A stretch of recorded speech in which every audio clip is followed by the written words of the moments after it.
What's going on? We back. It's the Boxing Clinic. More. It's your boy CJ Goodfella. Y'all know what it is.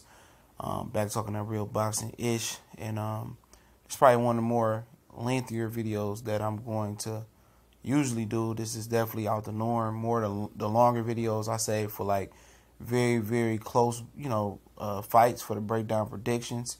So I usually just say those long videos for that. But today, it's definitely been a clash of topics talking about, Dillian Whyte and Deontay Wilder. I was on Hearn International Boxing Channel stream. That was like crazy. I had to end up going out taking my daughter and my girl to dinner, so I had to jump off. But it was star-studded over there, man. A lot of great YouTube creators. Obviously Hearn, Blood Boxing, Boxing, Mr. Boxing Today, 7A Sports. Man, a couple guys from the UK. It was nice. It was a nice look. And, pretty much a lot of people, chopped it up and agreed on some opinions. And one thing that a lot of people, seem to believe is the fact that, now Eddie Hearn has got exactly what he wanted. He got HBO to pick up that Lucas Brown and Dillian Whyte fight in America somehow. And now, people, now they're going to scream over there, Deontay Wilder, Dillian Whyte. It's kind of a masking. It's a masking agent, for Anthony Joshua to keep safe. They're using Dillian Whyte as a bodyguard. I said this last year.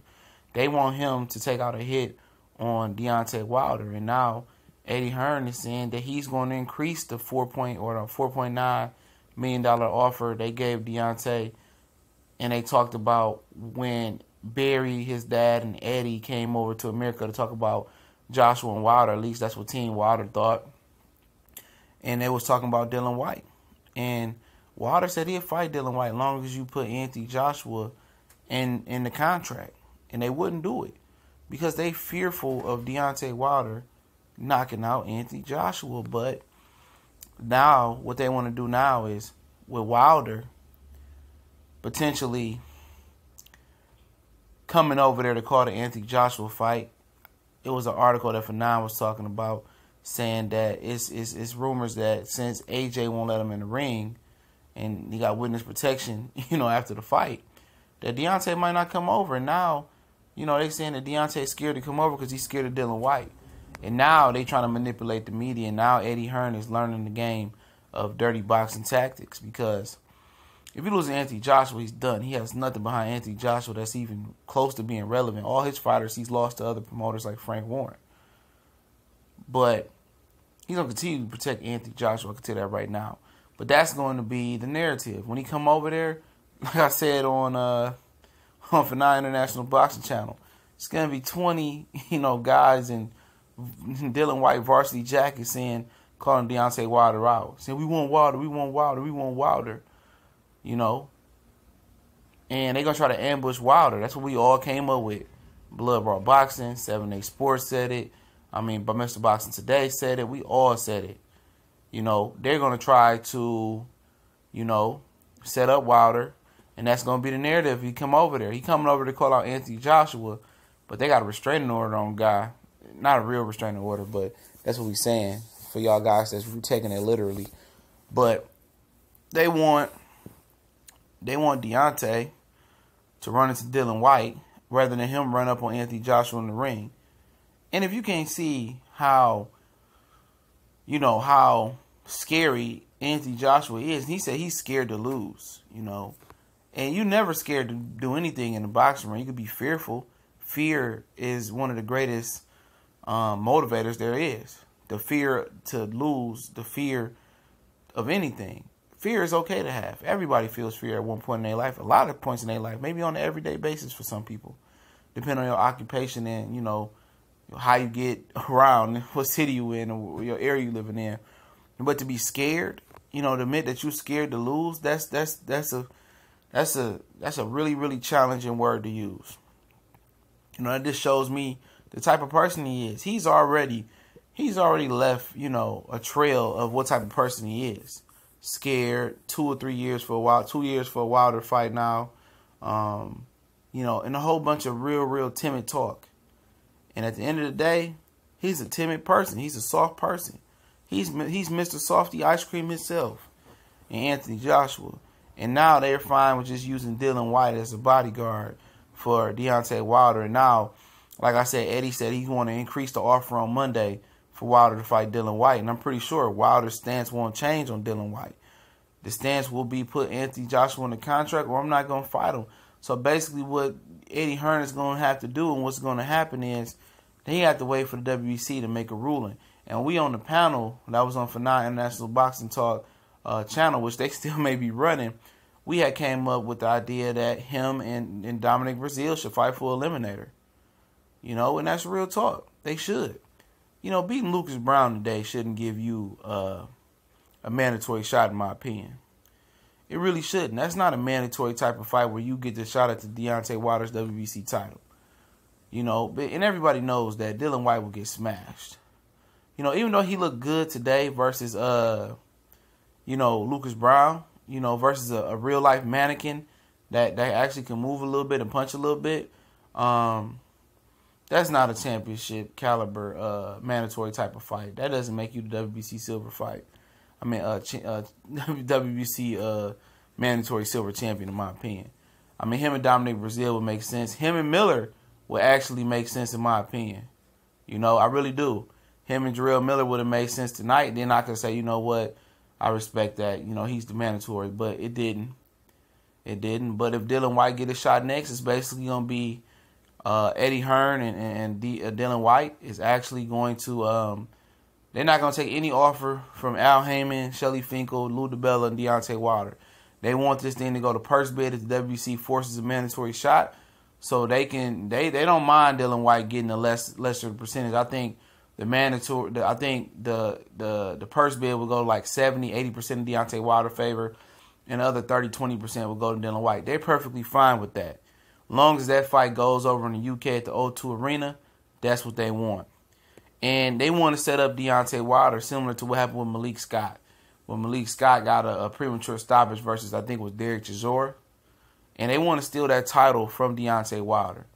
They want something fishy to go down. If Wilder goes over there, he gonna have to really make a mark and knock out Dillian Whyte, which isn't nobody.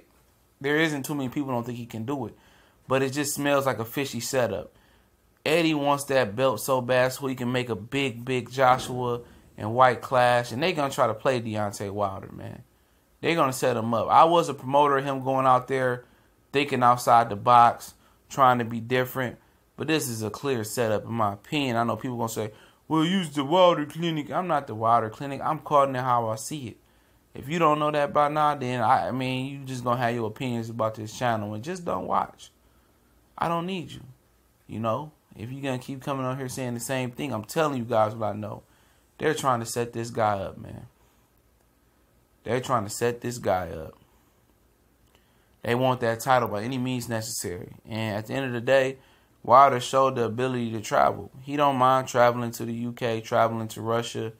I mean, shit, he still got the almost $5 million for the Povetkin fight. He won that because Povetkin cheated. And that's the crazy thing about the situation, man. You know, people was blaming him for Povetkin failing the drug test. People was blaming Deontay Wilder for that. And was it right? No. But people was just tired of not seeing him step up in competition. But like we said on the I'm going to say a reference again to the live stream I did with Fanon earlier. I mean, Deontay's just going to have to fight these guys, period.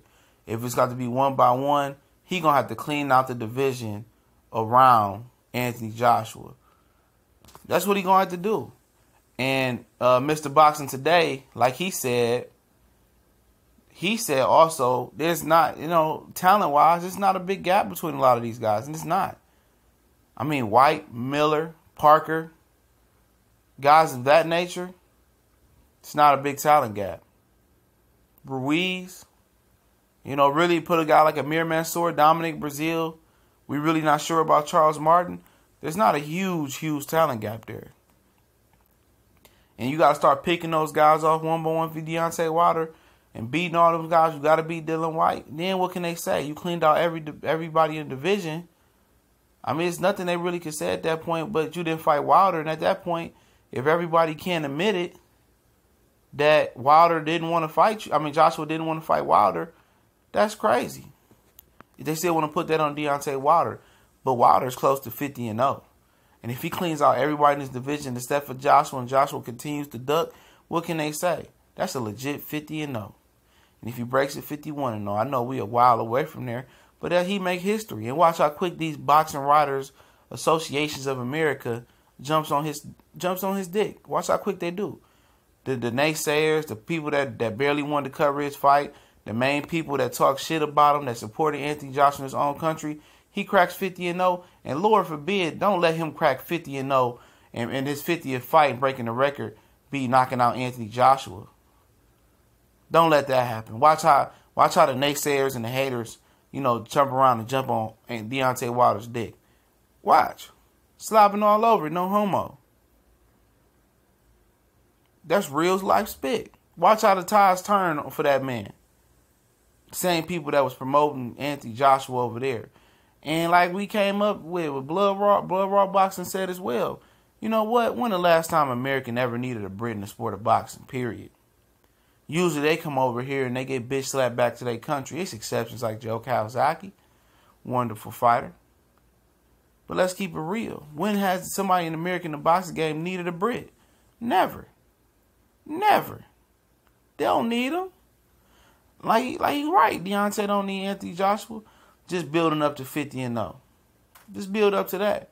And when that crack, when you pop 50-0, if you're able to do that, and you beat all the contenders around Anthony Joshua, and all the fake shit, hit the fan, and already disintegrated and it's all gone, it's just you and Joshua standing, you 50-0, then what they gonna say? Then what Eddie gonna say? And everybody already know the truth. It's just you continue to trim all the way down so it can stand the test of time where everybody can see this false fraud monument known as Anthony Joshua and Eddie Hearn. And Deontay just going to have to clean the bullshit around him. He don't need Anthony Joshua. We came to that conclusion. He don't need him. He don't need him. He don't need Dylan Whyte neither. But if that's your mandatory, you got to smoke him, smoke his ass. Send a message. Send him back in the pine box. Cross the pond if you have to. Matter of fact, don't do that because then Anthony Joshua might retire and drop all his belt right there. You might have to go fight 3 different motherfuckers for those belts. And like I said, when the last time America needed a Brit? Usually they come over here and get knocked out. Ricky Hatton, Amir Khan. I mean, you can keep going as well. They usually come over here and get exposed. That's why Joshua's scared. He gonna keep the tradition of UK fighters coming over to America and getting exposed. Lennox Lewis got knocked out by Oliver McCall and Hakeem Rockman. I mean, the lineage of UK people coming over getting their ass whooped is deep. And I'm not disrespecting you guys. I'm just speaking the facts. Yeah, we have guys come over to UK and lose, The most famous was Jeff Lacey that took one of the most epic ass whoopings that I always watch almost on a daily basis, weekly basis, to Joe Kawasaki. But we usually go over there and get whoop ass too unless we get robbed. And that's what they're trying to do with the Deontay Wilder. They're trying to rob my man. They trying to rob him of that belt. They want that belt to stay in. They want that belt to stay in the English, Britain, UK area. They treating Anthony Joshua belt like English, British world titles. They really is. They trying to set my boy Wilder up for the overplay. Was it the overplay for the underplay? But at the end of the day, they can put Dylan Whyte in there. Sloppy sucker. Pop should have wore a rubber. Sloppy sucker. Had a bald head today, man. Get your ass knocked out. Get your ass knocked out. He ain't nothing but a punk bitch, too. The whole Matchroom is a punk bitch. That's why I know real niggas over at Matchroom, for real. You want to take it to America? Danny Jacobs a punk bitch, too. He ducking that high Jamal Charlo. And letting Eddie Hearn and HBO cuddle him and give him closure. I'm touching M's, but guess what? You touching M's, but you ain't touching the boxing fans. Nobody mentioned Danny Jacobs with the pound for pound list. Nobody say Danny Jacobs is in the same league as Triple G and Canelo Alvarez popularity wise. I mean, shit, I believe Triple G has a better turnout in your own city. He from fucking Kazakhstan. So the whole Matchroom is just, right now, it's just got a bad taste in my mouth.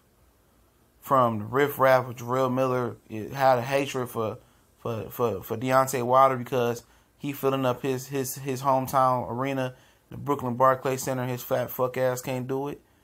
You know, to Danny Jacobs ducking and hiding from Jamal Charlo. Let's keep it real. He pulled up on him, but let's keep it real. Let's go see where them negotiations go if both of them get past Hugo Centennial Jr. and respectively Sullick, respectively, and see how the narrative changed and how Eddie Hearn try to manipulate the media and try to do something else with another who gives a fuck type fighter for Danny Jacobs on HBO. The whole Matchroom from USA to UK is bullshit. Frank Warren is the more dominant promoter. Without Anthony Joshua, if he signs a deal with Dana White, Matchroom going to be hitting bankruptcy. They're going to be closing their doors. If not, they're going to be doing local amateur shows, over there in the UK. And Joshua is talking about loyalty. It's no loyalty when it comes to money. There's no loyalty when you're talking boxing. None at all.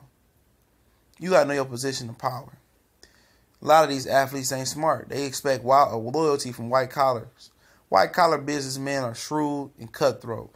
As soon as they used you all up and they milked your ass, they going to kick you to the curb. And when they see you out there and need a helping hand, they going to look at you and keep it moving. So there ain't no loyalty when it comes to this shit. None whatsoever. But like I said, they going to set the boy up Wilder up. And they going to put him in a me against the world situation, my back against the wall situation. And that's what it's going to be. He going to have to defy odds. And if Deontay Wilder, end up getting Anthony Joshua and doing what I said and having to cut the fat around the hog mog or whatever you want to say, and he has to really go the long Bob the Builder route of really building an empire by beating all the challengers around him to smoke out or to expose the false fraudulent monument known as Matchroom USA, Eddie Hearn and Anthony Joshua. If he has to do that, man, he did it the hard way. He did it and he'll be doing it the right way as well. He did it the hard and the right way. So when he retired, he able to do it like that, and people want to question his career at that point. When he beat everybody around Anthony Joshua just to make the Anthony Joshua fight happen and force, and he knocks out Joshua around his 50th or for the 50th fight or the 51st fight to break Rocky Marciano record, it's nothing else they can say about Deontay Wilder if he do it the hard way and take the long route. It's nothing else they can say. And watch how quick people jump on Team Wilder. And these boxing fans are fickle, wishy-washy, whatever you want to call them. I'm not going to allow it. If you wasn't with him to begin with, don't fuck with Wilder. I'm not saying I'm the biggest Wilder fan, but I'm supporting what the brother's standing for. I support heavyweight boxing. He ushering it in. I respect Anthony Joshua. If he grabs his balls like a man and stop acting like a punk, I got a lot of respect for him as well. Because what they did, learning the game of boxing late in their careers, late in their lives, that shit is hard. It's hard. It's rare. Even though it's becoming more of the norm with guys like Sergio Martinez, guys like Adonis Stevenson, Joshua and Wilder learn the game, at a late age, and master it for where they've been at. I respect that. But what I don't respect is them bringing female tendencies and ducking and hiding and ducking and dodging. Craig and Day ducking and dodging Damon all this time. I don't respect that, man. And I respect that Joshua came out and kept it honest about 2019 and 2020. But I don't respect the hypocrite and all the wishy-washy back. Fight the man and get it over with. But if